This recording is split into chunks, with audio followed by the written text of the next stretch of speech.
Alam mo, hanggang ngayon, walang gustong kumarap sa akin para talakayin niyang mga bagay na yun. Sapagkat hindi nila masasagot yung mga tatanungin ko. Ang naloloko lang nila, yung hindi nakakaalam.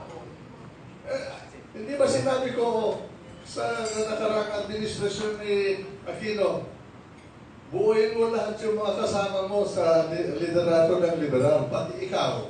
Harap-harapan tayo lahat sa harap ng bayan at pagdidebate tayo kung totoo yung sinasabi ninyo o mali yung aking sinasabi. Ayaw nila eh.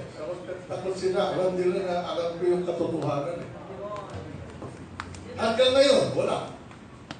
Eh kung mali yung ginawa ng Marcos, mali yung ginawa namin, hindi ko sinasabi na walang nagpalabis doon sa kapangyarihan na itinatag ni Marcos. Pero hindi, kagaya ngayon, marami nagpapalabis eh. Kahit na panahon ni Noynoy, Aquino, panahon ni Gloria, panahon ni Era, panahon ni Mayor Ramos, panahon ni Cory, lalo na nun. Maraming nagbalabis. Yung pagkatapos ng EDSA 1986, ano nangyari? Yung mga kinuha nila ng mga ari-arian kuno ng mga kroni ni Marcos, nasan yun? Napunta ba sa bayan yun? O napunta sa bulsa ng mga politiko? Kaya, hanggang ngayon naantay ko kung totoo yung mga na-rape na yan, na-torture na yan. Bakit hindi lang pangalanan yung mga gumawa ng rape, gumawa ng torture, gumawa ng anumang ibinibintang nila? Bakit hindi? Walang kaso may final dito. Kahit isang sundalo man lang.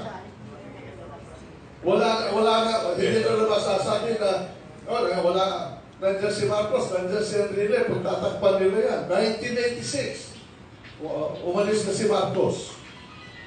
1986, wala na ako sa Executive Department. Nag-design ako sa Department of Defense. 1986 hanggang ngayon, ilang taon yan? 30 years? 30 years. 30 taon, 3 dekada. Wala naman nag-file ng isang kapiranggot man lang na bintang. Bakit ito mangyari? Sapagkat alam nila na yung ginawa ni Marcos sang-ayon sa saling ng batas eh. Malapit mismo sa Korte Suprema, sinabi, tama yun. We take judicial notice na may revolusyon sa Pilipinas, may rebellion. Yun eh, hindi na nababanggit yung mga yun.